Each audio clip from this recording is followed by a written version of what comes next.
The envelope sat on the kitchen counter like a verdict. White. Thin. Official. The kind that doesn't carry good news. Only reminders of what you're owed but will never see. She didn't need to open it to know what it said. $10,000. 2 years of silence. And a single voicemail from last night that still burned in her chest like swallowed glass. You're a bad mother. His voice. Calm. Almost bored. As if those 4 words were casual observations, not grenades lobbed into the life she'd been rebuilding with her bare hands. Her son was asleep in the next room.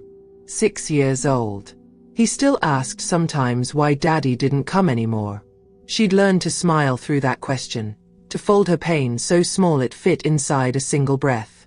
But this morning, standing in the kitchen with cold coffee and that envelope, the smile didn't come. The light above the sink flickered. It had been doing that for weeks. One more thing on the list of broken things she couldn't afford to fix yet. The bulb buzzed faintly, a low, persistent hum that felt like the soundtrack to her life. She touched the envelope with 2 fingers, not opening it, just acknowledging it was real. The paper was smooth, expensive. Court-mandated correspondence always was. It had weight to it. The kind of weight that said, this matters, even though everyone involved knew it didn't. Not really. Not when the man who owed her $10,000 in child support still drove a car newer than hers.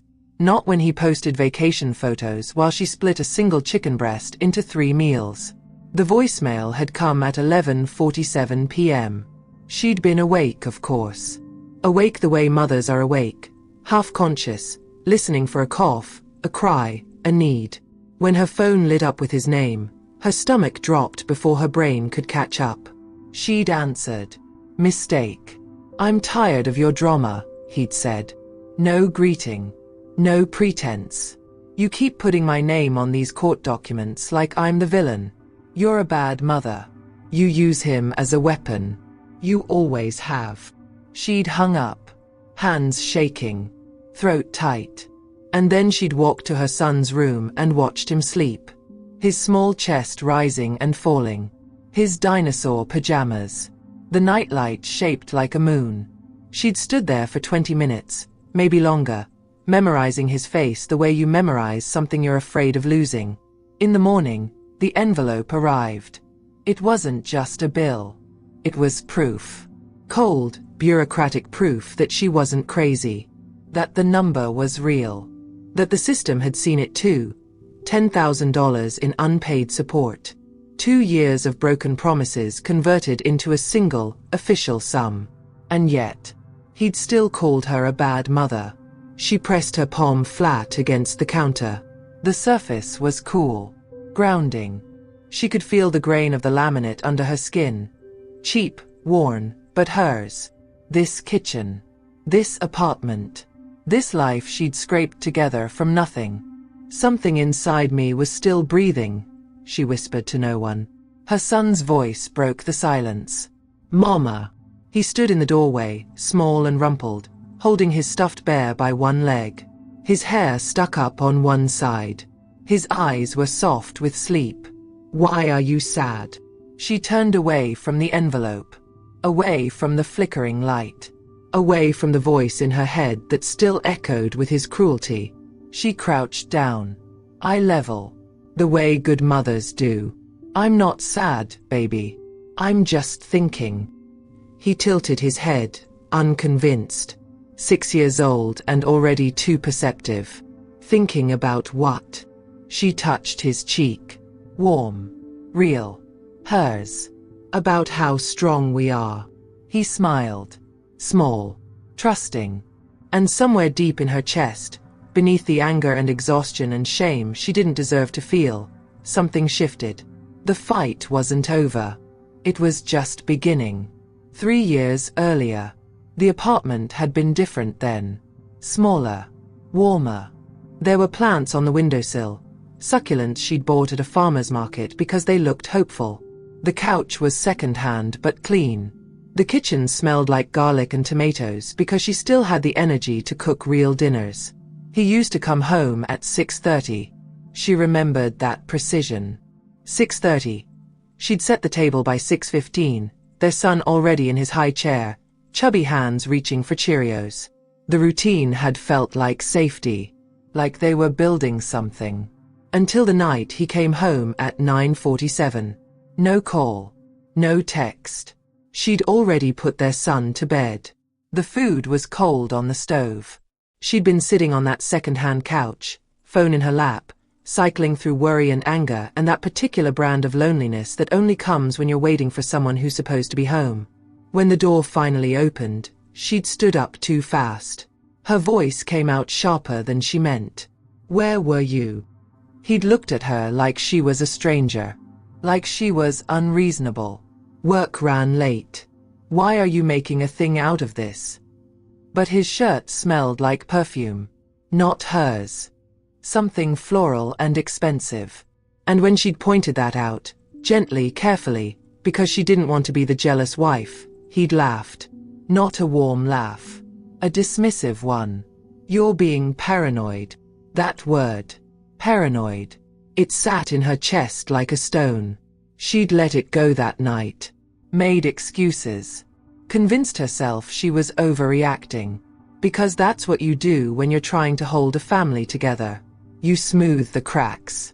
You tell yourself it's nothing. But the cracks kept coming. The late nights became later. The excuses became vaguer. He stopped kissing her goodnight. Stopped asking about her day. Started looking at his phone with a secret smile that never reached his eyes when he looked at her. She'd tried everything. She'd cooked his favorite meals. Bought new lingerie she couldn't afford. Suggested date nights, counseling, anything to bridge the distance growing between them like a canyon she couldn't name. And then came the money. It started small. $20 missing from her wallet. $50 from their joint account with no explanation. She'd asked about it once. Casual, non-accusatory. "Did you take cash out yesterday?" He'd shrugged. Barely looked up from his phone. Needed it for lunch.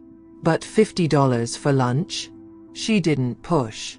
Not then. The amounts grew. 100. 200. Entire paychecks that should have gone to rent or groceries or the electric bill just vanished. And when she'd finally worked up the courage to confront him, really confront him, he'd turned it around on her. "You're always questioning me. Always accusing me of something. Do you know how exhausting that is?" She'd started to cry. Not because she was sad. Because she was confused. Because the man she'd married, the one who'd held her hand in the delivery room and cried when their son was born, had become someone she didn't recognize. "I just want to understand," she'd whispered. "I just want us to be okay." He'd walked out. Came back 3 days later like nothing had happened. No apology. No explanation. Just walked in, kissed their son's forehead, and asked what was for dinner. She'd made spaghetti. And she'd known, standing at that stove, stirring sauce with hands that shook, that something fundamental had broken. That the man she loved was already gone. That she was living with a ghost wearing his face. The succulents died 2 weeks later. She forgot to water them. Or maybe she just didn't have the energy anymore to keep things alive that were already dying. He left on a Tuesday. No dramatic fight. No final confrontation. Just a text message at 2:13 p.m. while she was at the grocery store, their son asleep in the cart. "I can't do this anymore. I'm staying with a friend. I'll come get my stuff this weekend." She'd stood in the cereal aisle, phone in one hand, shopping list in the other, and felt the entire world tilt sideways. A woman asked if she was okay. She'd said yes. She'd lied. Because how do you explain that your entire life just ended in a text message?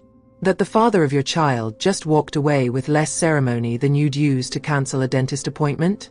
She'd driven home in silence. Put the groceries away. Fed her son lunch. Read him a story. Put him down for his nap. And then she'd sat on the bathroom floor and cried so hard she thought she might break in half. The last thing he said to her in person, when he came to collect his things, was, "You'll be fine. You're stronger than you think." As if abandoning her was a favor. As if leaving her alone with a toddler and a stack of bills was some kind of gift wrapped in false encouragement. She'd watched him load boxes into his car. Watched him drive away. Watched the street long after his taillights disappeared. And she'd whispered to the empty air, "I promised myself I wouldn't break." But she already had. Before everything fell apart, there were mornings. Not the rushed, frantic kind where you're already behind before your feet hit the floor. But slow mornings. The kind where you wake up 10 minutes early just to lie there and listen to your husband breathe beside you. Where you pad into the kitchen barefoot and the floor is cold but in a good way, grounding, real. She'd make coffee first. Always. The old percolator her mother had given them as a wedding gift. Silver with a black handle, slightly dented on one side from the time it fell off the counter. It made the best coffee. Strong. The smell would fill the apartment before the sun came up, and she'd stand at the window watching the city wake up, hands wrapped around a warm mug, feeling like she'd figured something out. Like she'd cracked the code to contentment. By 6:45, she'd hear him. Their son. Not crying. Making that soft babbling sound babies make when they're not upset, just ready. Ready for the day. Ready for her. She'd walk into his room and find him standing in his crib, gripping the rails with pudgy hands, grinning like she was the best thing he'd ever seen. And maybe she was. To him, in that moment she was everything. "Good morning, my love," she'd whisper, lifting him up. He smelled like sleep and baby shampoo and something indefinable that was just him. By 7 o'clock, they'd be at the table. The small wooden one they'd bought at IKEA during their first year of marriage. She'd assemble it wrong the first time, the legs were uneven, and they'd laughed about it for weeks. Eventually, he'd fixed it. Put a book under one side to level it out. They'd never bothered replacing it. Their son would sit in his high chair, smashing Cheerios with his fist, occasionally getting one into his mouth. She'd sit across from him with toast and jam, watching him discover the world one cereal piece at a time. Her husband would come out of the bedroom in his work clothes, hair still wet from the shower, smelling like soap and aftershave. He'd kiss her forehead without breaking stride, grab his coffee, ruffle their son's hair. "Love you," he'd say on his way out the door. And she'd believe it. Because why wouldn't she? They had a routine. They had a life. They had this small, warm apartment with the IKEA table and the dented percolator and the succulents on the windowsill that somehow kept surviving despite her forgetting to water them half the time. She'd started those succulents from cuttings. Got them at the farmer's market from an elderly woman who'd told her they were basically unkillable. Perfect for new mothers, the woman had said with a knowing smile. They don't need much. Just a little attention now and then. She'd planted them in mismatched mugs, one with a chipped handle, another with a faded logo from a coffee shop that had closed years ago. They sat on the windowsill above the sink, soaking in whatever sunlight made it through the buildings across the street. They were thriving. Small, stubborn, green. She'd loved those plants in a way that probably seemed ridiculous. But they represented something. Proof that she could keep things alive. That she could nurture something besides her son. That she was capable. Tuesdays were grocery days. She'd strap their son into the stroller and walk the 6 blocks to the store, stopping at the park on the way back if the weather was nice. There was a bench under a maple tree where she'd sit and let him toddle around on the grass, chasing pigeons with the unsteady determination of someone who'd only been walking for 3 months. Other mothers would smile at her. Sometimes they'd talk. Sometimes they wouldn't. It didn't matter. There was a quiet solidarity in those moments. Women doing the same impossible job, propping each other up with knowing glances and tired smiles. Evenings were her favorite. Dinner at 6 o'clock. Bath time at 7 o'clock. Bedtime at 7:30 if everything went according to plan, which it rarely did. But that was okay because the chaos was the point. The splashing. The giggles. The way her son would fight sleep like it was his mortal enemy, then surrender all at once, body going limp in her arms, breath evening out into the rhythm of dreams. She'd lay him in his crib, pull the blanket up to his chin, the one with the elephants on it that her mother-in-law had made, and stand there for a minute, just watching, memorizing his face in the dim glow of the nightlight shaped like a moon. Then she'd go back to the living room where her husband would be on the couch, scrolling through his phone or watching TV, and she'd curl up next to him. Sometimes they'd talk. Sometimes they wouldn't. Sometimes they'd just exist in the same space, tired and content, two people who'd built something together and were trying their best not to screw it up. She'd had plans back then. Small ones. Realistic ones.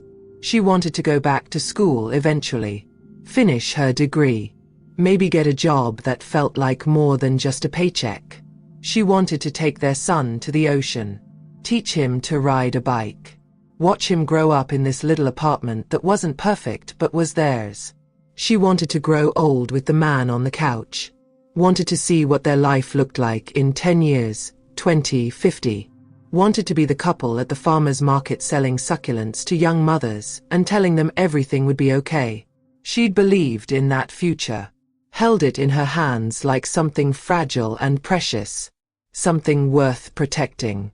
There was a photo on the fridge. Held up by a magnet shaped like a strawberry. The three of them at the park. Her husband holding their son on his shoulders. Her standing next to them, squinting into the sun, smiling so wide it looked like her face might split open. A stranger had taken it. Offered without being asked. "You look like such a happy family," the stranger had said. They did. They were. Or at least she'd thought so. She didn't know yet that happiness could be a performance. That someone could smile in a photo and mean none of it. That the person standing next to you could already be halfway gone, just waiting for the right moment to finish the leaving. She didn't know that the mornings would end. That the coffee would start tasting bitter. That the succulents would die. That the photo on the fridge would become a relic of a life that felt like it had happened to someone else. But that was later. For now, in the before, there were still mornings. Still Cheerios smashed on high chair trays. Still a man who kissed her forehead on his way out the door. Still a life that felt like it might last forever. The lawyer's office smelled like air freshener and old carpet. She sat in a plastic chair that was bolted to the floor. Her son was with her mother. She'd taken the bus. Couldn't afford to miss work but had to miss work. That was the math now. Impossible equations with no right answers. The lawyer was young. Younger than she'd expected.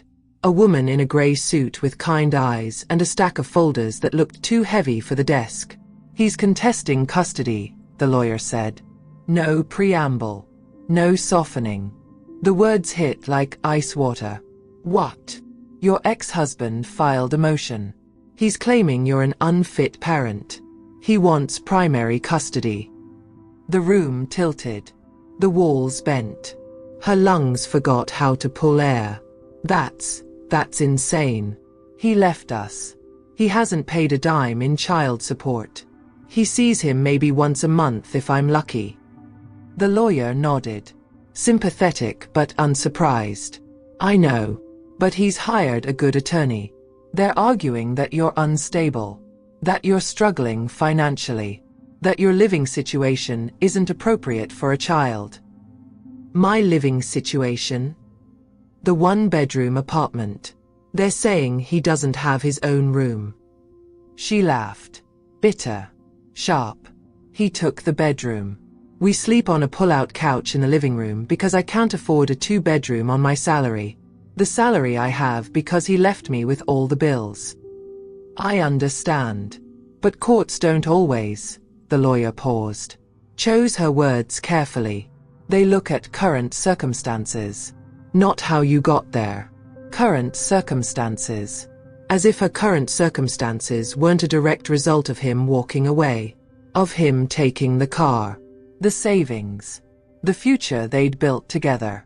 What do I do? We fight. We document everything. Every missed payment. Every cancelled visit. Every lie. We build a case. How much will that cost? Silence. The kind that answers the question without words. I'll work with you on payments, the lawyer said gently. But you need to understand, This could take months. Maybe longer. Months. She walked out of that office into sunlight that felt wrong. Too bright. Too normal. The world kept moving like nothing had shattered. The bus ride home took 40 minutes. She stared out the window, watched the city blur past, felt herself disappearing. When she got home, her mother was on the couch with her son. They were reading a book about dinosaurs. He looked up when she walked in, smiled. "Mama." She picked him up, held him too tight, breathed him in. "How was your day, baby?" "Good. Grandma made cookies." Over his shoulder, her mother's eyes asked the question. She shook her head. Not now. Not in front of him. That night, after he was asleep, she sat at the kitchen table and read the motion her ex had filed. Every line was a knife. Unstable living conditions. Financial irresponsibility. Inability to provide adequate care. And then the worst part. The paragraph that made her hands shake so hard she had to put the paper down. The child would benefit from a stable two-parent household. The father has recently remarried and can provide a nurturing family environment. Remarried. He'd remarried. She'd been surviving on ramen and hope, cobbling together a life from scraps, and he'd already moved on. Found someone new. Built a whole new family. While she was still bleeding from the old one.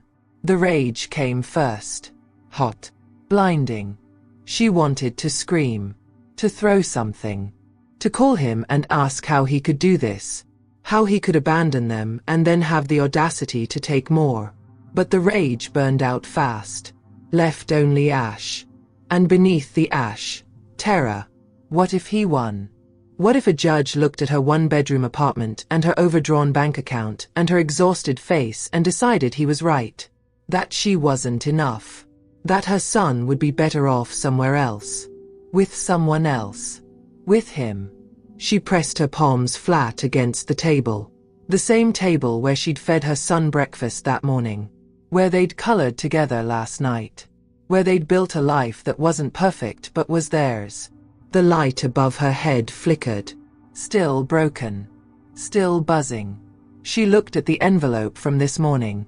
The one about the $10,000 he owed. Sitting there like evidence of everything he'd taken and refused to give back. And she made a decision. Not a loud one. Not dramatic. Just a quiet, bone-deep knowing that settled in her chest like stone. I won't let him take this too. She didn't know how yet. Didn't have a plan. Didn't have money or resources or anything close to enough. But she had her son sleeping in the next room. She had a truth that couldn't be argued away with lawyers and motions. And she had something he'd underestimated. She had the will to fight. Even if it broke her. Even if it took everything. She would fight. Because some things are worth breaking for. Documentation. That's what the lawyer had said. Document everything. So she did. She kept a notebook. Spiral-bound. Blue. From the dollar store. Every page filled with dates and times and details that felt both crucial and pathetic. March 3rd. Called to confirm weekend visit. No answer. Left voicemail. March 5th. No show for pickup. Son waited by window for 45 minutes. March 12th. Received text at 9 p.m. saying he couldn't make it this weekend. No explanation. March 18th. Child support payment, $0. Account balance, $47.23. The numbers didn't lie. But somehow, in the fluorescent light of her kitchen at midnight while her son slept and she compiled evidence of her own abandonment, the truth felt insufficient. She started taking photos too. Of the fridge with actual food in it, proof she was feeding him. Of his corner of the living room with books and toys organized on a second-hand shelf. Of the two of them at the park, at the library, at the grocery store. Building a portfolio of motherhood like she was applying for a job she'd already been doing for 4 years. Her friend Maya came over one Tuesday with coffee and the kind of silence that said, "I don't know how to help, but I'm here anyway." They sat at the kitchen table. The one with the book under the leg. "How are you holding up?" Maya asked. She didn't answer right away. Took a sip of coffee that was too hot and burned her tongue. Welcomed the pain because at least it was something she could name. "I'm tired." "I know." "No, I mean," she set the cup down. Looked at her hands. "I'm tired of being strong. I'm tired of documenting my own life like I'm on trial for existing. I'm tired of pretending this is survivable." Maya reached across the table. Squeezed her hand. "You're going to get through this." "What if I don't want to get through this? What if I just want it to not be happening?" No answer to that. Because it was happening. Every single day it was happening. Work became impossible to focus on. She answered phones at a medical office. Scheduled appointments. Smiled at patients who had no idea she was drowning. Her boss pulled her aside one afternoon. "Is everything okay? You seem distracted." She wanted to laugh. Distracted. As if her entire life wasn't imploding. As if she wasn't one missed paycheck away from eviction. As if the father of her child wasn't trying to take him away while owing her $10,000. "I'm fine," she lied. "Just dealing with some personal stuff." "Well, try to keep it personal. We need you present here." Present. She was so present she could feel every second ticking past like a countdown to something terrible. The bills started piling up. Not just regular bills. Late notices. Red letters. Final warnings. She'd paid the rent. Always paid the rent. But everything else was negotiable now. The electric bill got paid 2 weeks late. The internet got shut off for 6 days until she could scrape together the reconnection fee. Her phone was on a payment plan that was already behind. She started selling things. Small things at first. An old laptop that barely worked. Some jewelry from before. Books she'd loved but couldn't afford to keep loving. Each sale felt like peeling off a layer of herself. Each transaction a quiet admission that she was losing. Her mother helped when she could. Brought groceries. Watched her son when she had to work late or meet with the lawyer or just sit in her car in a parking lot and cry for 20 minutes. But her mother was 73. Living on Social Security. She couldn't fix this. Nobody could. One night, she made spaghetti. The cheap kind. Jar sauce. No meat. Her son ate it without complaint because he was 4 and didn't know yet that meals could be more than this. "This is yummy, Mama." "I'm glad, baby. Can Daddy come for dinner sometime?" The question landed like a fist. She set down her fork. Swallowed hard. "Maybe someday." "Does he not like spaghetti?" "It's not that, honey. He's just busy." "Oh." And then he went back to eating. Accepted her non-answer the way children do. Trusted her to handle the adult things he couldn't understand. She didn't eat. Couldn't. Just watched him twirl noodles around his fork and wondered how she was supposed to protect him from the truth that his father didn't want him enough to show up. That his father wanted to take him away not because he loved him, but because he wanted to win. The court date got scheduled. Then rescheduled. Then rescheduled again. Each delay was a new kind of torture. Each continuance meant more legal fees. More uncertainty.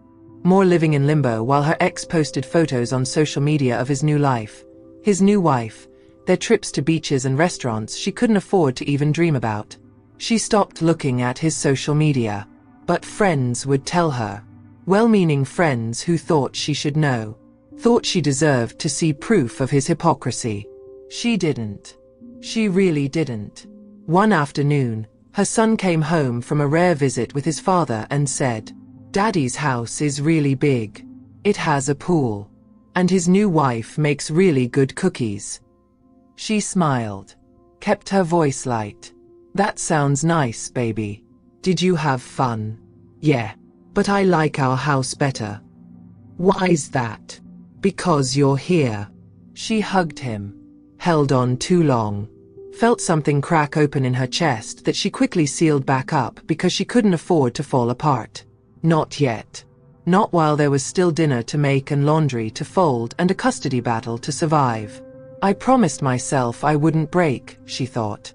But late at night, alone in the dark with her son sleeping beside her on the pull-out couch, the truth whispered back. You're already broken. You're just holding the pieces together long enough to get through tomorrow. And tomorrow kept coming. And she kept holding. The hearing was in 3 days. She knew this because she'd been counting. Not on a calendar. In her bones. In the way her stomach twisted tighter with each sunrise. In the way sleep had become theoretical. Something other people did while she lay in the dark doing math that never added up. 3 days until a stranger in a black robe decided if she was good enough to keep her own child. The apartment felt smaller. The walls closer. The flickering light above the sink had finally burned out completely 2 nights ago, and she hadn't replaced it. Couldn't afford the bulb. Couldn't afford the energy it would take to drag a chair over, climb up, twist the old one out, screw the new one in. So they ate dinner in half darkness. Her son didn't complain. He never did. That's what broke her most. How easily he adapted to their shrinking world. How he'd learned not to ask for things. How he said thank you for meals that were barely meals and smiled like she'd given him everything. She'd stopped answering her phone. Let calls go to voicemail. Her mother. Maya. The lawyer. She'd listened to the messages later, in the bathroom with the door locked and the shower running so her son wouldn't hear her cry. The lawyer's last message had been clinical. Professional. The kind of tone that meant bad news delivered gently. We need to talk before the hearing. There's been a development. Call me back. She hadn't called back. Because she knew. Deep in the place where truth lives before language can soften it, she knew she was losing. Her ex had everything. Money. A house. A new wife who didn't work nights or sell jewelry or feed her kids spaghetti 4 times a week. A new wife who probably smelled like expensive perfume and baked cookies from scratch and had never stood in a grocery store holding a calculator trying to figure out if she could afford both milk and bread. What did she have? A 1-bedroom apartment with a broken light. A pull-out couch. A spiral notebook full of dates and times that proved she was present while he was absent. But presence didn't pay for piano lessons or summer camp or a bedroom with an actual door. She'd tried. God, she'd tried. Worked every shift offered. Sold everything that wasn't nailed down. Documented every failure of his. Built her case like her lawyer said. Showed up. Kept showing up even when showing up felt like drowning. But trying wasn't the same as winning. And she was so tired of trying. That night, 3 nights before the hearing, she stood in the kitchen after her son was asleep. The apartment was quiet in that heavy way that amplifies your own breathing. She looked at the envelope on the counter. Still there. Still unopened. $10,000 in unpaid child support rendered into bureaucratic paper that meant nothing because you can't force someone to care. She thought about the hearing. About sitting across from him in a courtroom while lawyers argued over her worth as a mother. About his expensive suit and her Target dress. About his confident smile and her shaking hands. About losing. The thought came clean and clear without drama. What if I just let him win? Not because he deserved it. Not because she believed his lies. But because she was just so impossibly tired. Because the fight was eating her alive. Because maybe, her son would be better off in the big house with the pool and the cookies and the 2 parents who hadn't been hollowed out by survival. She slid down the cabinet until she was sitting on the floor. Cold linoleum against her back. The same floor where her son had taken his first steps. Where they'd built block towers and had dance parties and spilled juice that took her 20 minutes to clean up because the mop was broken and she had to use paper towels. The tears came without sound. Just water running down her face like something essential leaking out. She'd promised herself she wouldn't break. But here she was. Broken on a kitchen floor at midnight with a custody hearing in 3 days and no fight left inside her. She thought about calling her mother. About telling someone, anyone, that she couldn't do this, that she was drowning, that the water had finally gone over her head and she didn't know how to swim back up. Her phone was on the counter, 5 feet away. Might as well have been miles. She closed her eyes, listened to the silence, tried to remember what hope felt like, and came up empty. And then, a sound, soft, from the living room. Her son, not crying, just shifting in his sleep. That small noise he made when he was dreaming, when he rolled over and pulled his blanket closer. She opened her eyes, stood up slowly, legs shaking, walked to where he slept on the pull-out couch, small and perfect, his stuffed bear tucked under one arm, his face relaxed in that complete way only children can achieve, his chest rising and falling, his hair messy against the pillow, his whole life ahead of him, trusting her, still trusting her, to keep him safe. She knelt beside the couch, watched him breathe, and something shifted. Not hope. Not exactly. Something quieter than that. Something stubborn and ancient and utterly irrational. Because he deserved more than a mother who gave up. More than a parent who quit 3 days before the fight mattered most. More than someone who let exhaustion make her decisions. He deserved the truth, that she'd fought until there was nothing left to fight with, and then fought anyway. She touched his hair. Barely. Just fingertips against softness. Whispered to the dark. Something inside me is still breathing. And it was. Barely. Faintly. A ember in ash. But still breathing. She stood. Walked back to the kitchen. Picked up her phone. Called the lawyer's voicemail. It's me. I'm ready to talk. I'll be at your office tomorrow morning. Whatever the development is, we handle it. We fight. Her voice didn't shake. 3 days. She could survive 3 more days. She'd survived worse. The lawyer's office looked different in daylight. Less clinical. More human. There was a coffee stain on the carpet near the door. A plant on the windowsill that was half dead. Small imperfections that made the space feel less like a courtroom and more like someone's life. She sat in the same plastic chair, hands folded in her lap, ready for whatever bad news had necessitated this meeting. The lawyer came in with 2 folders, set them on the desk with care, like they contained something fragile. "Thank you for coming," she said. "Not rushing, just present. You said there was a development. There is. And it's not what you think." She waited, held her breath. "We received discovery from opposing counsel. Financial records. And," the lawyer paused, chose her words, "your ex has been lying about his income. Significantly." The words took a moment to land. "What?" "He's been claiming financial hardship. Says he can't afford child support because of medical bills and debt. But his bank statements tell a different story. Vacation expenses. New car payments. Luxury purchases. He's been hiding money." Something cold moved through her chest. "He told the court he's broke." "Essentially, yes. That's why he hasn't been held in contempt yet. He's been playing the system. Making himself look sympathetic. But the house, the pool, the new wife's, all in her name.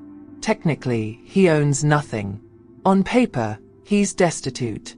In reality, he's been living off her assets while claiming poverty." The anger came fast, hot, clarifying. "So he's been lying. To the court. To me. To our son. Yes. Can we use this?" The lawyer smiled. Small. Professional. But with an edge of satisfaction. "We absolutely can. This changes everything. Perjury in family court is serious. Hiding income to avoid child support is serious. The judge will not look kindly on this." For the first time in months, maybe longer, she felt something crack open in her chest that wasn't pain. It was possibility. What do we do? We present this at the hearing. We show the court exactly who he is. Not the victim he's pretending to be. The man who abandoned his child financially while living a comfortable life and then had the audacity to claim you're unfit. She sat back. Let it sink in. All this time, she'd been fighting from a position of defense, proving she was good enough, documenting her worth, justifying her existence as a mother. But he'd been lying. And now she had proof. There's something else, the lawyer said. His new wife. She's pregnant. The words hung in the air. She's due in 4 months. Which means he's starting a new family, she finished, voice flat. Yes. But here's what matters. He filed for primary custody knowing he'd have a newborn at home. He claimed it was about providing stability for your son. But the court will see this for what it is. A way to reduce his child support obligations. Exactly. She looked down at her hands. The same hands that had held her son as a newborn. That had worked double shifts and sold jewelry and made meals from nothing. That had been shaking 3 days ago when she almost gave up. They weren't shaking now. So we fight, she said. Not a question. We fight. But I need to know you're ready. The hearing will be hard. He'll have his lawyer attack your credibility. They'll bring up the apartment, your finances, everything they can. You need to stay calm. Stay focused. Can you do that? She thought about her son sleeping on the pull-out couch. About the blue notebook full of dates and abandoned visits. About the $10,000 he owed while buying vacation packages and new cars. About the voicemail where he called her a bad mother. I can do that, she said. And she meant it. The lawyer nodded. Opened one of the folders. Then let's prepare. I'm going to ask you questions. Hard ones. The same ones their lawyer will ask. And you're going to answer honestly, calmly, and with confidence. Ready? She wasn't. But she said yes anyway. They worked for 2 hours. Going through every possible attack. Every weakness in her case. Every moment she'd faltered or failed or fallen short. The lawyer was relentless. Professional. Kind but unyielding. Why do you and your son sleep on a pull-out couch? Because I can't afford a 2-bedroom apartment on a single income while receiving no child support. Why haven't you found a better paying job? Because daycare costs more than the raise would provide, and I have no family support system besides my elderly mother. Why didn't you call the police when he violated the custody agreement? Because I was trying to preserve his relationship with our son. I didn't want to use the legal system as a weapon. I wanted to give him chances to be a father. Each answer was a small stone laid, building something. A foundation she didn't know she had. By the end, her throat was dry. Her head hurt. But she felt different. Solid. When she left the office, the sun was setting. The city looked softer in the golden light. She walked to the bus stop with her phone in her hand. Called her mother. Mama, can you watch him tomorrow night? I need to go shopping. Shopping. Baby, are you? I need a dress for court. Something that says I'm a good mother who deserves to keep her child. Silence on the other end. Then, I'll watch him. Take your time. Find something that makes you feel strong. That night, she made dinner. Real dinner. Used the last of her grocery budget to buy chicken and vegetables. Made something that filled the apartment with good smells and possibility. Her son ate like it was the best meal he'd ever had. This is so good, Mama. I'm glad, baby. Are you happy today? She looked at him. Really looked. At his messy hair and tomato sauce on his chin, and the way he swung his legs under the table because his feet didn't reach the floor yet. Yeah, she said. I think I am. After he was asleep, she pulled out the blue notebook. Flipped to a blank page at the back. Wrote in clear, steady letters. Something inside me is still breathing. And tomorrow, I fight back. The dress was navy blue. Not black. Too severe. Not anything bright. Too frivolous. Navy blue with three-quarter sleeves and a hemline that fell just below her knees. Professional. Maternal. The kind of dress that said I'm taking this seriously without screaming I'm trying too hard. It cost $42 at a discount store downtown. She'd brought Maya along for moral support. Tried on 7 dresses in a fitting room with fluorescent lights that made everyone look tired. Maya had pointed to the navy one. That's it. That's the one. You sure? You look like a woman who pays her bills and makes breakfast and doesn't take shit from anyone. You look like a mother. She'd bought it without looking at the price tag twice. The morning of the hearing arrived like a reckoning. She woke at 5 a.m. even though she didn't need to be at the courthouse until 9 o'clock. Made coffee in the old percolator. Watched the sun come up while her son slept. The city looked different now. Sharper. More real. She'd spent the last 2 days preparing. Going over her testimony with the lawyer until the words felt like muscle memory. Organizing documents into folders with labeled tabs. Printing photos of her and her son. At the park, at the library, making pancakes in their small kitchen. Evidence of a life that might not look like much on paper, but was everything to them. Her mother arrived at 7:30 to take her son for the day. You look beautiful, her mother said, eyes bright with something that might have been tears. I look terrified. That too. But mostly beautiful. Her son hugged her legs, looked up with worried eyes. Where are you going, Mama? She knelt down. Eye level. The way good mothers do. I have to go talk to some people about grown-up stuff. But Grandma's going to take you to the park. And when I get home, we'll make tacos for dinner. Okay. With cheese. So much cheese. He smiled. Kissed her cheek with sticky lips. You smell pretty. She'd put on perfume. The last bit from a bottle she'd gotten 3 birthdays ago. Saved for special occasions that never came. Today felt special enough. The courthouse was downtown. Gray stone building with too many steps. Security checkpoints. Metal detectors. People in suits walking with purpose she had to manufacture. Her lawyer met her in the lobby. Ready? No. Good. People who feel ready usually aren't. They walked to the courtroom together. Past other families in various stages of collapse. Saw the exhaustion on faces that probably mirrored her own. Saw children being shuffled between parents like luggage. Outside the courtroom, she saw him. Her ex standing with his lawyer. Expensive suit. Hair styled. Looking like he'd slept well and eaten a good breakfast and hadn't spent the last 2 years destroying someone else's life. Their eyes met. She didn't look away. He did. Small victory. The first of the day. Inside, the courtroom was smaller than she'd imagined. Wood paneling. The seal of the state on the wall. A bench where the judge would sit and decide if she was good enough. They took their seats. She arranged her folders on the table with hands that wanted to shake but didn't. The lawyer squeezed her shoulder once.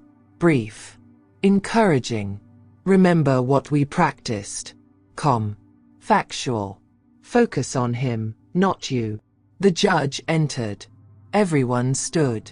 An older woman with reading glasses and an expression that gave nothing away. She sat. Everyone else sat. The hearing began. His lawyer went first. Made arguments that sounded reasonable if you didn't know they were built on lies. Talked about stability and 2-parent households and financial security. Never mentioned the $10,000 in unpaid support. Never mentioned the cancelled visits. Never mentioned that the stability he was offering came at the expense of the woman he'd abandoned. Then it was their turn. Her lawyer stood. Opened the first folder. Began methodically, calmly, dismantling every argument with documented proof. Bank statements showing his hidden income. Screenshots of social media posts from expensive vacations.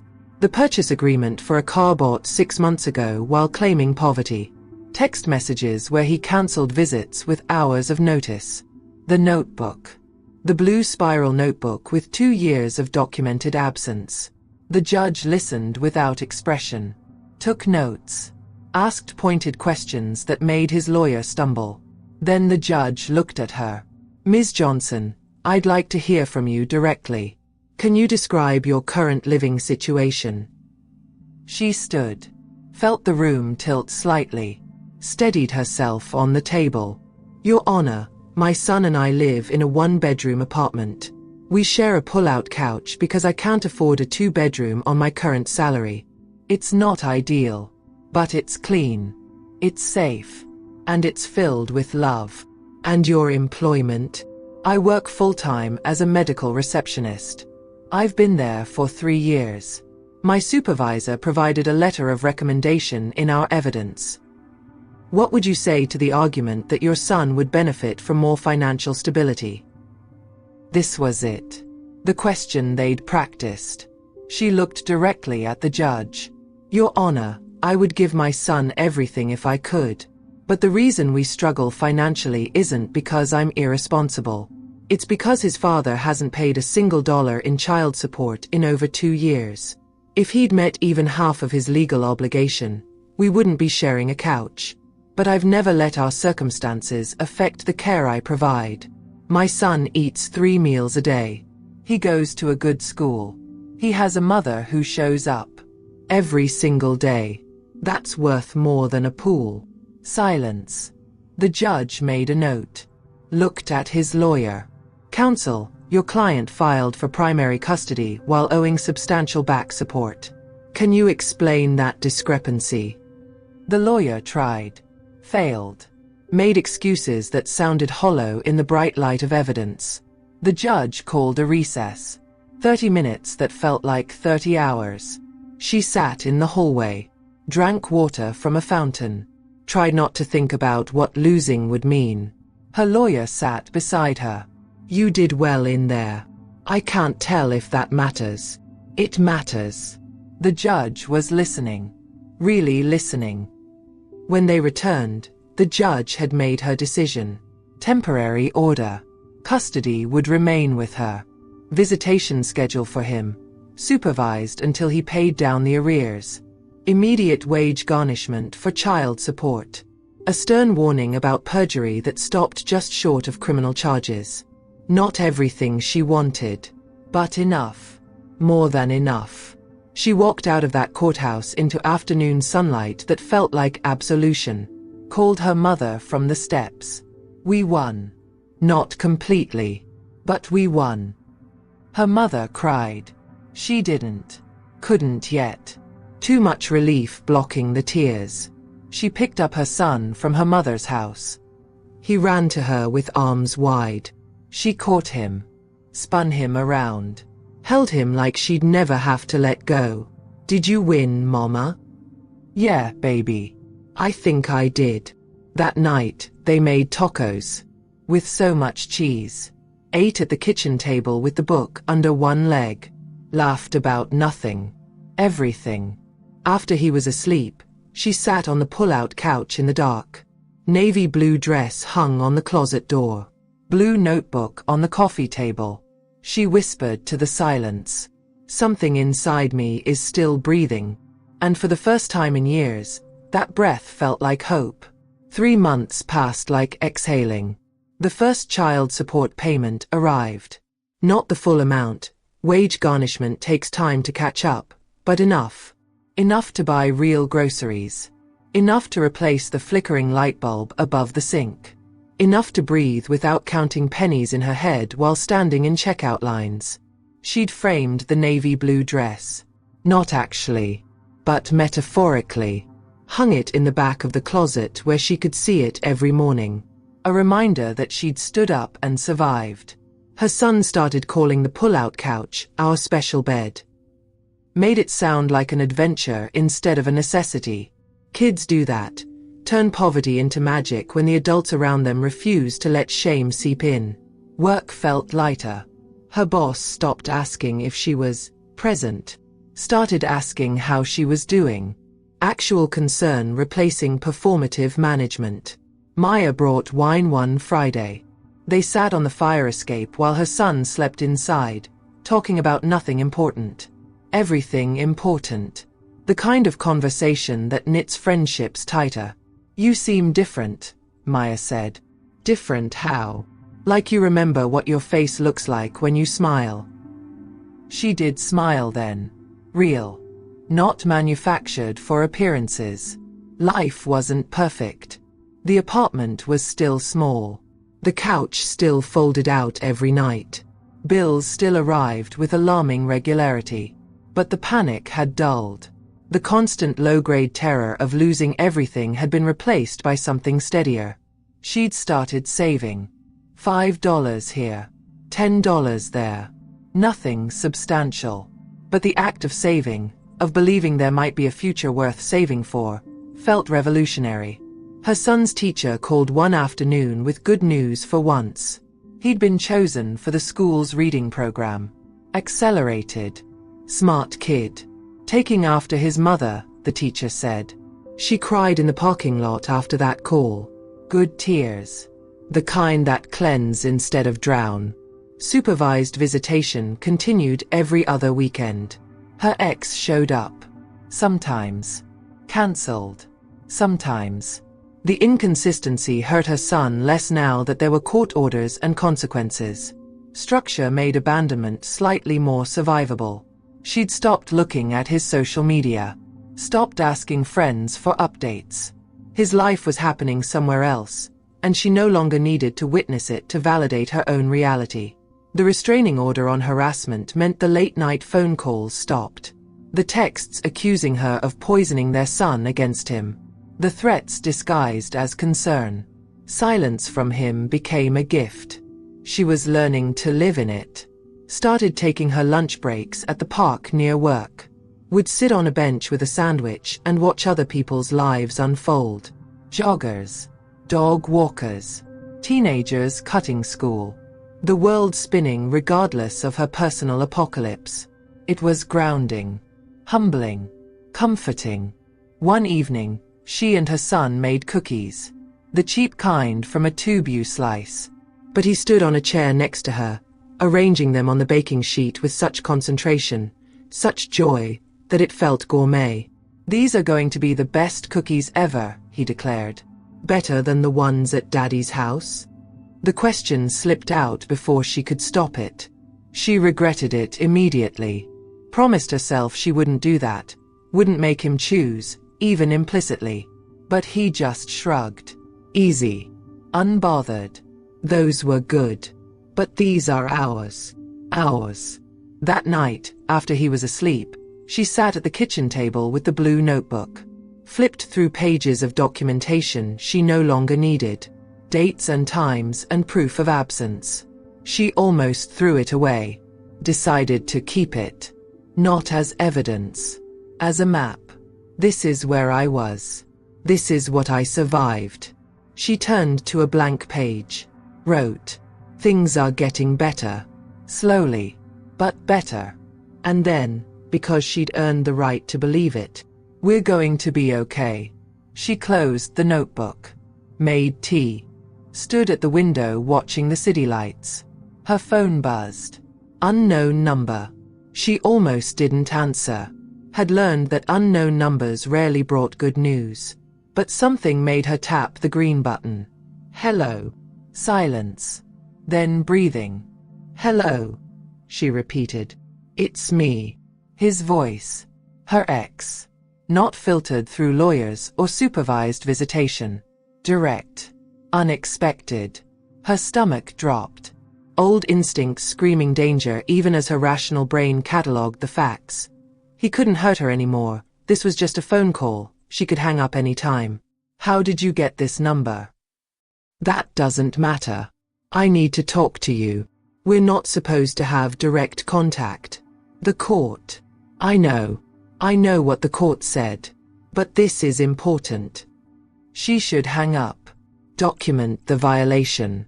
Call her lawyer in the morning. But something in his voice stopped her. Not menace. Not anger. Something broken. What do you want? Pause. Long enough that she thought he'd hung up. Then, I'm losing everything. And despite herself, despite everything he'd done and every way he'd failed, she listened. She walked to the window, put distance between herself and the phone pressed to her ear, as if physical space could protect her from whatever came next. What do you mean you're losing everything? His breath. Ragged. The sound of someone who'd been holding it together and finally couldn't. My wife left. Took the baby. Filed for divorce. The house. Her house. I have to move out. My job. There's an investigation. For the financial discrepancies. The ones your lawyer found. She should feel triumphant. Vindicated. This was justice, wasn't it? The universe finally balancing scales that had been tipped in his favor for years. But all she felt was tired. Why are you telling me this? Because his voice cracked. Because I don't know who else to tell. My lawyer won't return my calls. My family stopped speaking to me when they found out I lied about the child support. I'm alone. And I thought maybe you'd understand. The audacity. Even now. Even broken. He wanted something from her. You want me to feel sorry for you? No. You called me a bad mother while owing me $10,000. You tried to take my son away while living off your wife's money and claiming poverty. You lied to the court. To everyone. And now that it's fallen apart, you want... what? Sympathy. Silence. She could hear traffic through his phone. He was outside somewhere. Probably in his car. The expensive one he'd bought while claiming he couldn't afford $50 a month for his own child. I know what I did, he said quietly. I know I don't deserve your forgiveness. I'm not asking for that. I'm telling you I understand now. What it feels like. To have nothing. To be scared. To not know how you're going to make it through tomorrow. She laughed. Sharp. Bitter. You don't know anything about what I've been through. You chose to walk away. I was pushed. You had options. You just made terrible ones. I had to survive while you played victim to justify abandoning your own child. You're right. The agreement surprised her. She'd expected defensiveness. Excuses. The same patterns that had defined their entire relationship. You're right, he repeated. I was a coward. I walked away because it was easier than showing up. I convinced myself you were the problem so I didn't have to admit I was failing. I lied about money because I wanted a different life and didn't want to pay for the one I'd already built. His voice broke completely. I'm so sorry. She pressed her forehead against the cool glass. Watched her breath fog the window. An apology she'd needed 2 years ago. Arriving now. When it couldn't fix anything. Couldn't erase the nights she'd cried herself to sleep. Couldn't give back the time she'd lost to survival mode. Couldn't undo the damage done to their son. I can't do this, she said. You can't call me when your life falls apart and expect me to help you put it back together. That's not my job anymore. It never should have been. I know. I just needed you to know that I see it now. What I did. Who I was. And I'm sorry. She closed her eyes. Felt something shift in her chest. Not forgiveness. Not yet. But the beginning of something. A tiny crack in the wall she'd built around her anger. Just enough light to see through to the other side. I hope you figure it out, she said. And meant it. Mostly. I hope you become the person you should have been all along. Not for me. For him. He deserves a father who shows up. Can I still see him? The supervised visits. That's up to the court. And you. If you follow through. If you actually show up. If you pay what you owe. Then maybe. But I'm not fighting for you anymore. That's your work to do. Okay. Pause. Thank you for listening. Don't call me again unless it's about our son. Use the co-parenting app like you're supposed to. Okay. She hung up, set the phone down on the windowsill, stood there breathing. The city lights blurred. Not from tears. From relief. From the strange, hollow feeling that comes when you realize the person who hurt you is just human, flawed, broken in their own ways. It didn't excuse anything. Didn't erase the harm. Didn't make her struggle noble or justified or anything other than unnecessary. But it closed something. A chapter she'd been trapped in. Reading the same page over and over, looking for different words that were never going to appear. She thought about calling her lawyer, documenting the contact violation, building another case, adding more evidence to the pile. But she didn't. Because she was tired of fighting. Tired of documenting. Tired of living in opposition to someone who'd already lost the war he'd started. He was facing consequences now. Not because she'd destroyed him. Because he'd destroyed himself. The lies had caught up. The shortcuts had dead-ended. The easy way out had led exactly where easy paths always lead. Nowhere sustainable. And she'd survived the storm he'd created. Was still surviving. Still breathing. Still showing up for her son every single day with or without child support, with or without a 2-bedroom apartment, with or without anyone validating that she was enough. She walked to her son's sleeping form on the pull-out couch, watched his chest rise and fall, touched his hair with gentle fingers. He stirred, opened one eye. Mama? Who were you talking to? Nobody important, baby. Go back to sleep. Okay. Already drifting. Love you. Love you more than anything. He smiled in his sleep. She sat on the edge of the couch, looked around the small apartment. The kitchen with its replaced light bulb. The shelf with organized toys. The walls that held them. Imperfect. Small. But safe. Hers. Theirs. She whispered to the darkness. Something inside me is still breathing.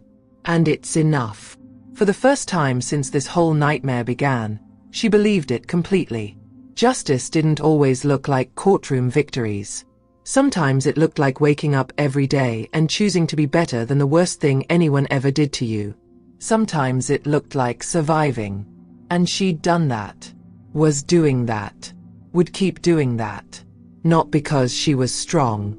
Because she didn't have a choice. And somewhere in the choosing, she'd become someone she actually liked. Someone her son would be proud to know. Someone who'd learned that the opposite of love isn't hate, it's indifference. And she was finally, blessedly, indifferent to the man who tried to break her. He was his own problem now. She had better things to build. 6 months after the phone call, she stood in the principal's office watching her son receive an award for academic achievement. He wore a button-down shirt she'd found at a thrift store, pressed carefully the night before while he slept. His hair was combed neatly to one side, already falling into his eyes the way it always did.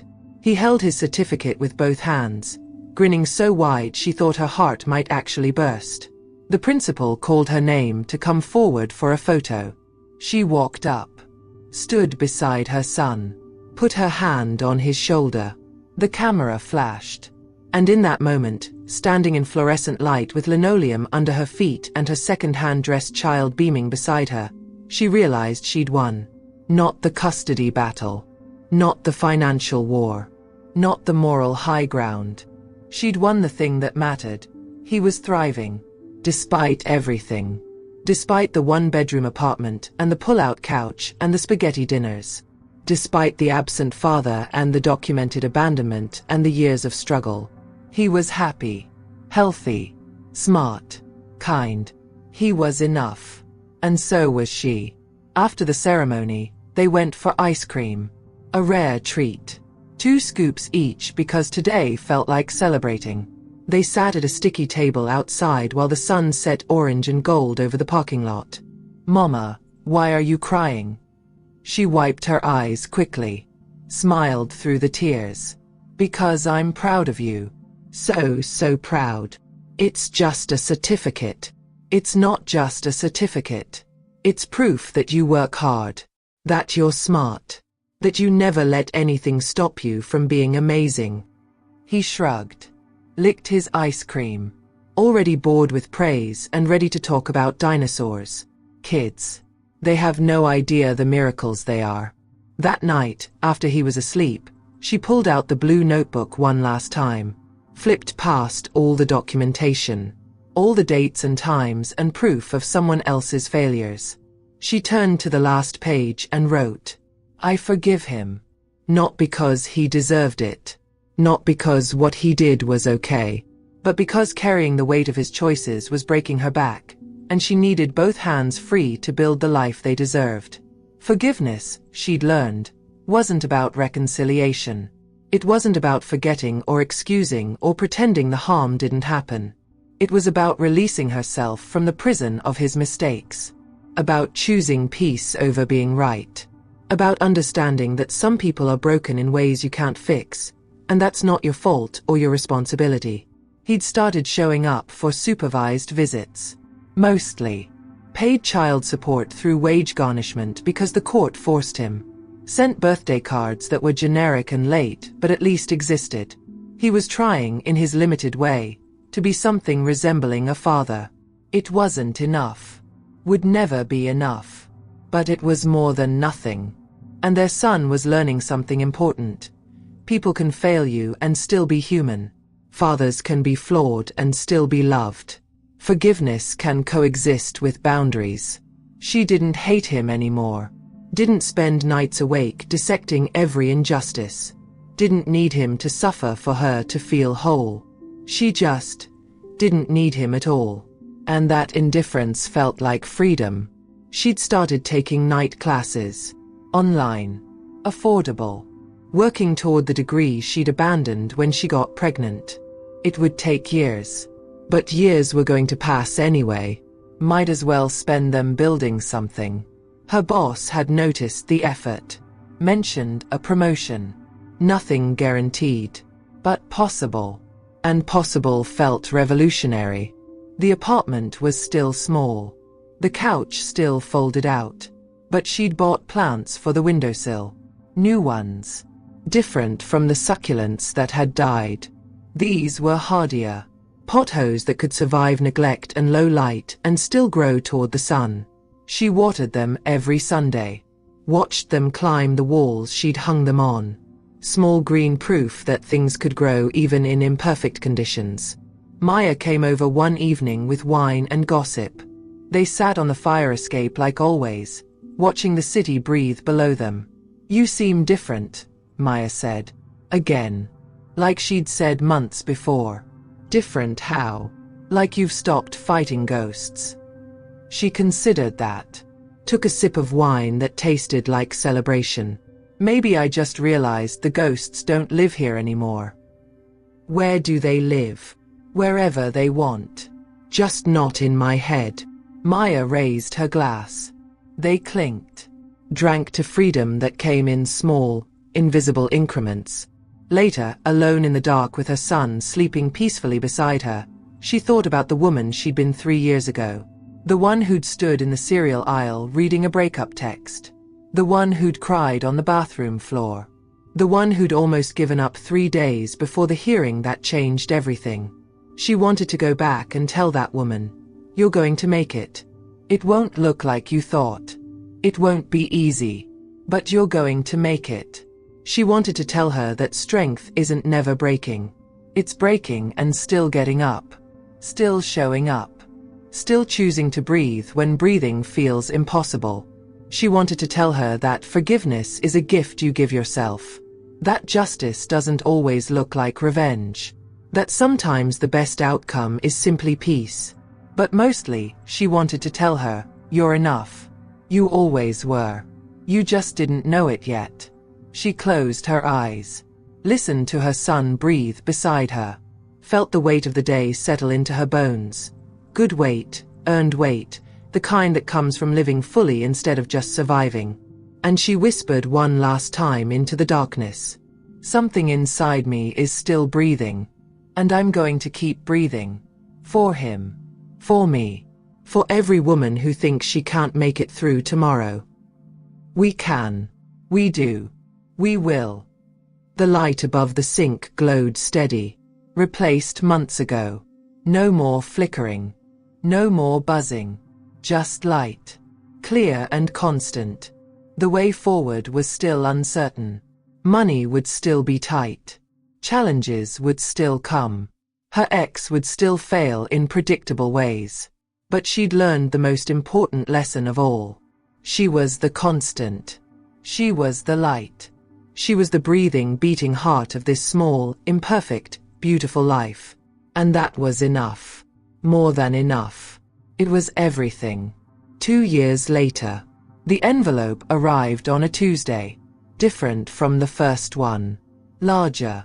Cream-colored instead of white. Return address from the county clerk. She opened it standing at the kitchen counter, the same counter where another envelope had sat like a verdict so long ago. Inside, official notification that all child support arrears had been paid in full. $10,000. Plus interest. Plus court fees. The number on the page looked surreal. Like fiction. Like something that happened to other people in stories with happy endings. She set it down carefully. Touched it with 2 fingers. Confirming it was real. The light above the sink glowed steady. She'd replaced the bulb herself 2 years ago. Learned how on YouTube one Sunday afternoon while her son built Lego cities on the living room floor. The bulb had cost $4. The sense of accomplishment. Priceless. Her son was 9 now. Taller. Louder. Still sweet but developing edges of independence that both thrilled and terrified her. He had his own room now. They'd moved 6 months ago to a 2-bedroom apartment 3 blocks away. Nothing fancy. But walls. A door. Space for him to grow into himself. The pull-out couch sat in the new living room, repurposed as an actual couch. No more folding and unfolding. No more sleeping in shared space. Just furniture doing what furniture was supposed to do. She'd kept it on purpose. A reminder. Sometimes you don't throw away the hard parts. You transform them. The kitchen table came with them too. Still uneven. Still needing a book under one leg. She could afford a new one now. Had looked at furniture stores online. But every time she sat at this table with her son eating breakfast or doing homework, she remembered the journey it had witnessed. Some things are worth keeping broken. She picked up her phone. Took a photo of the envelope. Sent it to Maya with 1 word. Finally. Maya's response came immediately. Drinks. Tonight. I'm buying. She smiled. Typed back.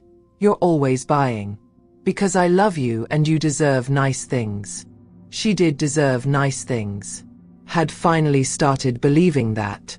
The degree she'd been working toward was nearly complete. 1 more semester. Then graduation.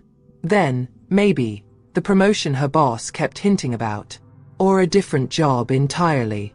The future had opened up in ways she'd stopped imagining during the years when survival was the only goal. Her son came through the door. Home from school. Backpack hitting the floor with the particular thud of a child who hasn't learned to hang things up yet. Mama. Guess what? What, baby? I got picked for the science fair. And Mr. Chen said my volcano idea was the best in the class. She knelt down. Eye level. The way good mothers do. That's amazing. I'm so proud of you. He hugged her. Quick. Already pulling away because 9-year-olds have places to be and things to do. Can we get supplies this weekend? I need baking soda and food coloring and... Yes. We'll get everything you need. He grinned. Ran to his room. His actual room. With walls and a door and space for all the volcanic ambitions a brilliant kid could dream up. She stood slowly. Looked at the envelope again. Thought about the woman who'd received a different envelope in this same kitchen years ago. The one who'd been breaking apart. The one who'd almost surrendered. The one who'd fought anyway. She wanted to tell that woman. Look. Look what we built. Not just the apartment or the degree or the paid arrears, but the boy in the next room. Happy. Thriving. Loved so completely he didn't doubt it for a second. That night, after dinner, real dinner, the kind with vegetables and protein and actual effort, she sat on the repurposed couch while her son did homework at the kitchen table. She pulled out the blue notebook. She'd kept it. Not on the shelf. In a box in her closet. Evidence of a war that had finally ended. She opened it to the last entry. The one about forgiveness. Added one more line. We made it. We're okay. More than okay. We're happy. Closed it. Put it back in the box. Didn't need to carry it anymore. Just needed to remember it existed. Proof that hard things end. That breathing through impossible moments leads to breathable days. Her phone buzzed. A notification from the co-parenting app. Her ex. Can I take him to the Science Museum this Saturday? For his project. She stared at the message. Felt nothing. No anger. No bitterness. Just practical consideration. He'd been showing up more consistently lately. Paying on time. Following the schedule. Acting like something resembling a father. Not the father their son deserved. But better than nothing. Growth in small, imperfect increments. She typed back, if he wants to go, yes. Ask him. Simple. Boundaries without barbed wire.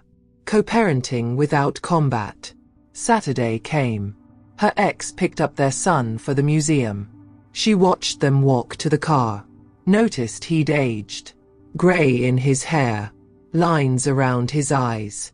Life had been hard on him too. Different hard. Chosen hard.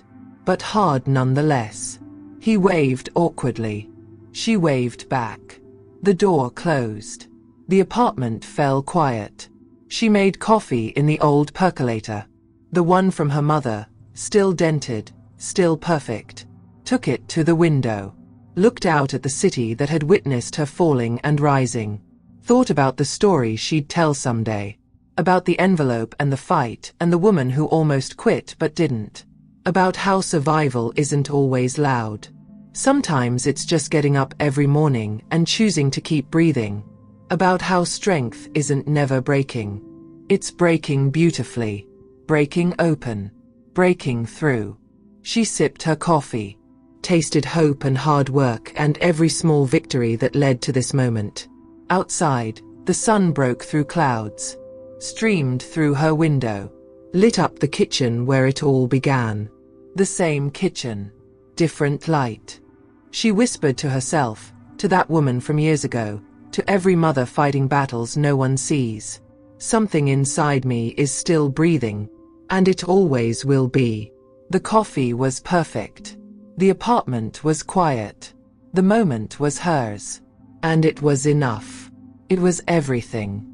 If you're still here, reading these words, it means something in this story touched you. Maybe you saw yourself in the kitchen at midnight, wondering if you had enough strength left to face tomorrow. Maybe you recognized the weight of that envelope. The feeling of being called inadequate by the person who made you feel that way. The exhaustion of fighting battles no one sees while raising children who deserve better than you're breaking. Maybe you're living this story right now. Or maybe you lived it years ago, and these words brought you back to the moment you almost gave up but didn't. The moment you chose to keep breathing when breathing felt impossible. This isn't just a story about child support and custody battles. It's about every person who's been abandoned and blamed for the abandonment. Every parent who stretched a single dollar into a week's worth of meals. Every human who's been told they're not enough while being everything to someone who depends on them completely. It's about the quiet strength that doesn't make headlines. The kind that shows up in small apartments with uneven tables and pull-out couches. The kind that documents injustice in spiral notebooks and shows up to court in discount dresses, shaking but standing. It's about forgiveness that isn't weakness. It's liberation. About justice that doesn't always look like revenge. About survival that becomes, eventually, something close to thriving. If this story resonated with you, I want you to know something. You're not alone. There are millions of mothers and fathers fighting these battles in silence, showing up every day for children who will never know how close their parent came to breaking, building futures from fragments, choosing hope over bitterness even when bitterness feels more justified. And if you're one of them, I see you. Your struggle matters. Your strength, even when you don't feel strong, is changing your child's entire world in ways they won't understand until they're grown. The meals you make, the lights you keep on, the mornings you get up when you have nothing left, all of it matters. Maybe you're not the person in this story. Maybe you know someone who is. A friend who's struggling through a divorce, a sister navigating single parenthood, a coworker who's always tired because they're working 2 jobs to keep their kids fed and housed. If this story helped you understand their reality even a little bit better, share it with them. Not as advice, not as inspiration porn, but as a reminder that they're seen, that their fight isn't invisible, that someone somewhere understands what it costs to keep breathing when the world is trying to suffocate you. And if you're the person who left, if you see yourself in the antagonist of this story, it's not too late. Not to undo the harm. You can't undo that. But to start showing up. To stop making excuses. To be the parent your child deserves instead of the one you've been. Children have remarkable capacity for forgiveness when you give them something real to forgive toward. This story doesn't have a perfect ending because real life doesn't offer those. But it has a true one. Sometimes you win by simply refusing to quit. Sometimes justice is just surviving long enough to see the other side. Sometimes strength is just breathing when breathing is all you can do. And sometimes that's enough. More than enough. It's everything. So if you stayed until the end, thank you. For witnessing. For understanding. For carrying this story with you wherever you go next. Share it if it spoke to you. Not for me, but for the person who needs to hear it. The one sitting in their kitchen at midnight wondering if they can make it through tomorrow. The one who needs to know that millions have asked that question and found the answer was yes. Yes, you can. Yes, you will. Yes, something inside you is still breathing. And as long as you're breathing, there's hope. The truth about surviving impossible things is this. You don't survive them once. You survive them every morning when you open your eyes and decide to try again. Every afternoon when exhaustion whispers that giving up would be easier. Every night when you lie awake calculating numbers that never add up, wondering if tomorrow will be the day you finally run out of strength. Survival isn't a destination. It's a practice. A discipline. A choice you make so many times it stops feeling like choosing and starts feeling like breathing. This story, the one you just read, isn't remarkable because a woman survived abandonment and poverty and a custody battle. Millions do that every single day. What makes it worth telling is that she survived while refusing to become the thing that tried to destroy her. She could have turned bitter. Could have poisoned her son against his father. Could have used her pain as permission to stop trying, stop caring, stop showing up. She had every justification to break in ways that would have hurt everyone around her. But she didn't. Not because she was exceptionally strong. Not because she had resources others don't. But because she understood something fundamental. The person you become in your worst moments is the person your children will remember. And she wanted him to remember someone who chose hope over hatred. Who chose forgiveness over revenge. Who chose to keep building even when everything kept breaking. That's the lesson here. Not about custody battles or child support, but about the kind of human you decide to be when life gives you every reason to be terrible. Because here's what they don't tell you about hard times. They reveal you. Strip away the performance. The pretense. The version of yourself you show the world when everything is fine. Hard times show you who you actually are when the makeup comes off and the lights go down and there's no audience to perform for. And you get to decide if you like that person. If you don't, if you look in the mirror during your darkest moment and don't recognize the face staring back, you can change. Not all at once. Not perfectly. But incrementally. One choice at a time. One morning at a time. One breath at a time.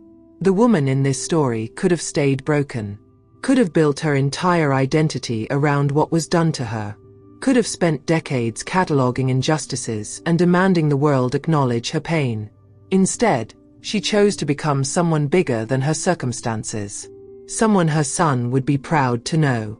Someone who understood that healing isn't about forgetting. It's about refusing to let your wounds define your future. That's available to everyone. Not just mothers fighting custody battles, but anyone who's been left, betrayed, abandoned, told they're not enough by someone who was never going to be satisfied. You get to choose what you do with that pain. You can let it calcify into bitterness that poisons every relationship you touch. Or you can let it crack you open in ways that make you more compassionate, more present, more human. The world doesn't need more people who've survived hard things and emerged harder for it. The world needs people who've survived hard things and emerged softer, more willing to help the next person through their own impossible moments. That's the real work. Not just surviving, but surviving in ways that make the world gentler for whoever comes after you. So if you're in the middle of your own impossible thing right now, your own custody battle or divorce or financial crisis or moment where you almost gave up but didn't, know this: how you survive matters. Not just whether you survive, but who you become in the process, what you learn, how you grow, whether you let your pain make you bitter or better. You don't have to be perfect. You don't have to never break. Breaking is human, expected, necessary even. But you do get to decide if you stay broken. If you let your worst day become your permanent identity. If you give the person who hurt you the power to define the rest of your life. The answer can be no. Should be no. Must be no. Because you're more than what happened to you. More than the worst thing anyone ever did. More than your bank account, or your living situation, or your darkest moment. You're the person who kept breathing when breathing was the hardest thing you'd ever done. The person who showed up when showing up felt impossible. The person who loved someone enough to keep fighting even when losing seemed inevitable. That person is remarkable. That person is strong. That person is exactly who someone else needs to see right now. Living proof that impossible things end. That hard seasons change. That something inside you really can keep breathing even when everything else stops. So breathe. Keep breathing. Let that be enough for today. Tomorrow you can breathe again. And again. And again.